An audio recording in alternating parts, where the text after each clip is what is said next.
सन 1981 से लेकर नवापुर क्षेत्र में बेदारी की एक ज्वाला सुलग रही है। पास्टर थॉमस मैथ्यूस और उनके सहयोगियों का इस बेदारी में काफ़ी योगदान रहा है। जब नवापुर में एक बड़े अगुवे की आवश्यकता हुई, परमेश्वर पास्टर थॉमस मैथ्यूस को राजस्थान में तैयार कर रहा था। यह परमेश्वर ही की योजना थी कि नवापुर इस अवस्था में आए जैसा आज हम नवापुर में देखते हैं। लेकिन इस बेदारी के लिए एक बड़े बलिदान की आवश्यकता थी। अतः परमेश्वर ने एक ऐतिहासिक कार्य शुरू किया और पास्टर थॉमस मैथ्यूस के दिल में सुदूर राजस्थान में इस प्रदेश के लिए बड़ा बोझ डाला। 18 दिसंबर 1980 पई में एक उपवास प्रार्थना में डॉक्टर थॉमस मैथ्यूस को रानी अम्बा जाने का दर्शन मिला। डॉक्टर थॉमस मैथ्यूस ने उदयपुर से सोनगढ़ में अपनी सेवा कुछ इस तरह आरंभ की।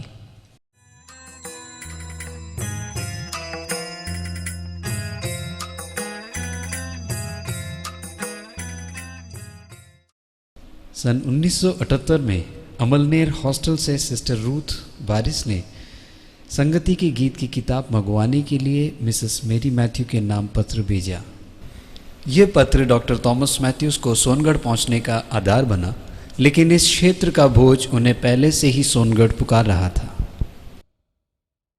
आज यही रूथ बहन रानी अम्बा के एक अस्पताल में नर्स है और साथ ही इस सेवकाई में मदद कर रही है। જ્યારે હું કોલેજમાં પ્રી ડિગ્રી ક્લાસ ભણતી હતી ત્યારે હું હોસ્ટેલમાં રહેતી હતી અને તે સમય દરમિયાન સત્યદૂત નામનું મેગેઝિન મેં વાંચ્યું અને એમાં સંગતિ કે બુકના નામનું એક જાહેરાત હતી। એ જાહેરાત વાંચીને મને ખૂબ આનંદ થયો અને એ ચોપડી મંગાવવાની મારી ઈચ્છા થઈ। ત્યારે મેં મિસેસ મેરુ મેથ્યુસને લેટર લખ્યું અને કહ્યું કે આ ચોપડી મારા માટે મોકલી દેશો અને મેં મારો સરનામું ટોકરવા વાયા રાણી અંબાનું આપ્યું અને એમાં એમ લખ્યું। और इसी पत्र में पता पाकर 1981 में डॉक्टर थॉमस मैथ्यूस अपनी टीम के साथ उदयपुर से सोनगढ़ के लिए रवाना हुए।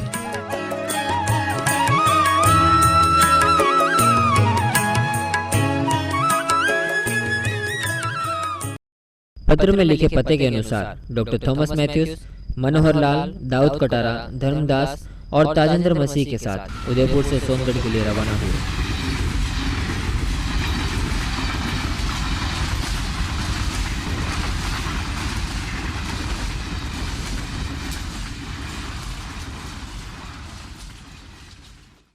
सात जनवरी 1981 डॉक्टर थॉमस मैथ्यूस और उनके साथी सोनगढ़ पहुंचे।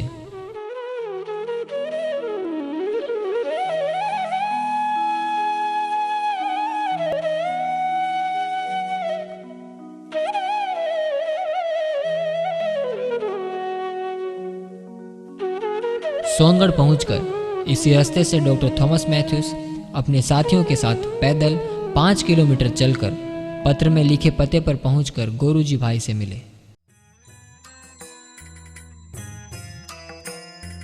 प्रभु से पाए दर्शन के अनुसार गोरूजी भाई राजस्थान से आने वाले 5 सेवकों का इंतजार कर रहे थे।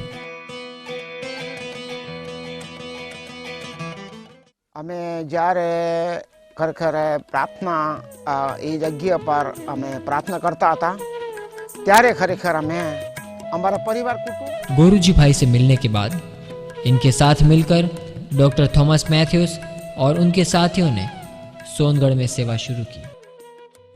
नूरिया भाई और उनके परिवार ने डॉक्टर थॉमस मैथ्यूस और उनकी टीम को अपने परिवार में आमंत्रित किया और टीम ने अपनी पहली सभा इसी घर में आरंभ की और यहीं से वे लोग आसपास के गांव में जाकर सेवा करने लगे। एक और पास्टर जो आरंभ से इस सेवा में टीम के साथ थे वह हैं पास्टर लाजरस।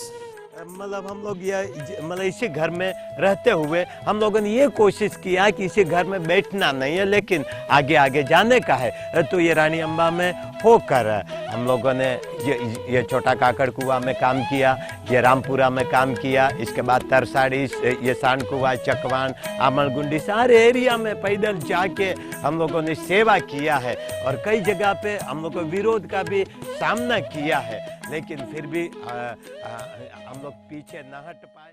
और इस तरह से यह सेवा रानी अम्बा और आसपास के क्षेत्रों में फैलती गई और इस सेवा के फलस्वरूप कई लोग विश्वास में आने लगे। ये हमारी बिल्की बहन है, शुरू के विश्वासियों में एक जो इस सेवा के दौरान कई गांवों में कलीसियाओं की स्थापना की गई।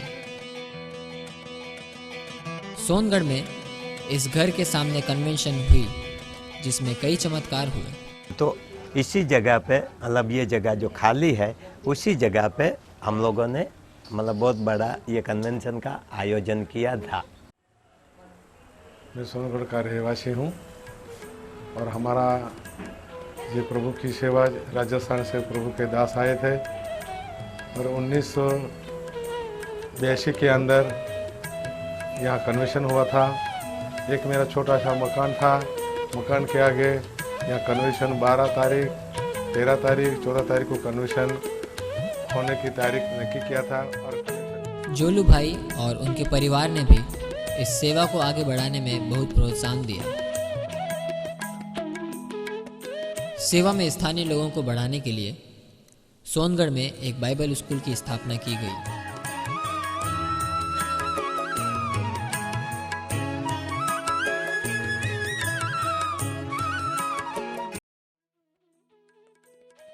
(1981) में मिसिस मैरी मैथ्यूस और टीम सोनगढ़, नवापुर तथा डांग के क्षेत्रों में आकर सेवा करने लगी।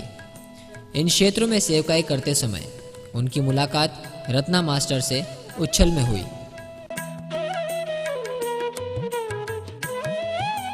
तो मेरे आंटी और उनके साथ सूरजी मसीह और मिसी आंटी, वो तीनों थे। उच्छल में वो बस की राह देखते बैठे थे और हमारी मीटिंग में थे। मैंने उनको रत्ना मास्टर के साथ सेवा के बाद यह टीम विलियम मास्टर से मिली, जो एक सुसमाचार प्रचारक थे। वे टीम को करंजी खुर्द अपनी बेटी छोटी भाई के घर ले गए। करंजी खुर्द पहुंचकर यह टीम छोटी बाई के घर रुकी। यहाँ पर पहले से ही सभाएं होती थी और टीम ने अपना पूरा सहयोग इस सभा में देना शुरू किया। हमारे घर में जरा प्रभु की शांति आ गई, इसलिए हम ये पेंटिकोस्टल में आए और प्रभु की सेवा हम। टीम ने आसपास के गांवों में सेवकाई आरंभ की और इस सेवा का फल पंतु भाई प्रभु में आए, जो आज करंजी खुर्द कलीसिया के पास बांध है।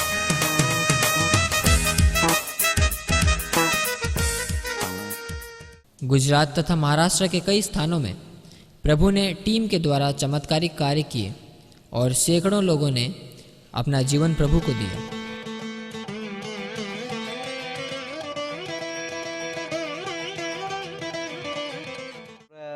मैथ्यू साहब आंटी वो इधर आइए, वो स्कूल में यहाँ छोटा सा एक कन्वेंशन जैसा किया और यहाँ से वो कन्वेंशन भी बढ़ता जा रहा। तो आज तक 25 साल हो गए, इतना बड़ा कन्वेंशन यहाँ होता है और बहुत से लोग दूर दूर से आते हैं और यहाँ का जो परमेश्वर ने जी सेवा दी है वो सेवा आज तक बढ़ रही है, आज तक परमेश्वर चला रहा है। परमेश्वर का नाम का मैं धन्यवाद करता हूँ, क्योंकि हमारा 1982 साली जो कन्वर्सन हुआ था वही इस जगह पे हुआ था। यहाँ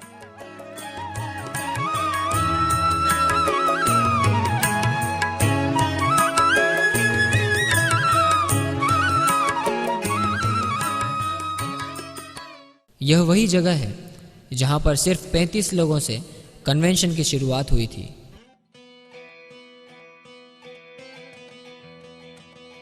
पवित्र आत्मा भारी रूप से इस जगह पर काम करने लगा और सभा हर साल आगे बढ़ती चली गई।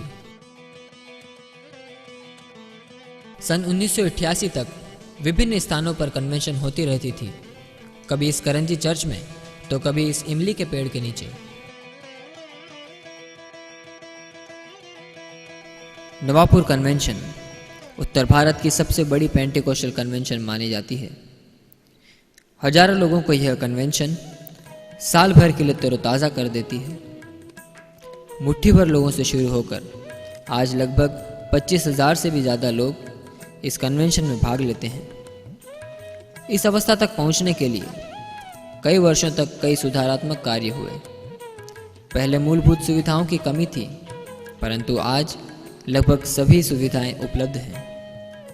इस बदलाव का कारण यहाँ के स्थानीय लोगों का सहयोग और उनकी मेहनत है। परमेश्वर इस कन्वेंशन के द्वारा कई लोगों को आशीष देकर अपनी महिमा इस जगह पर प्रकट कर रहा है।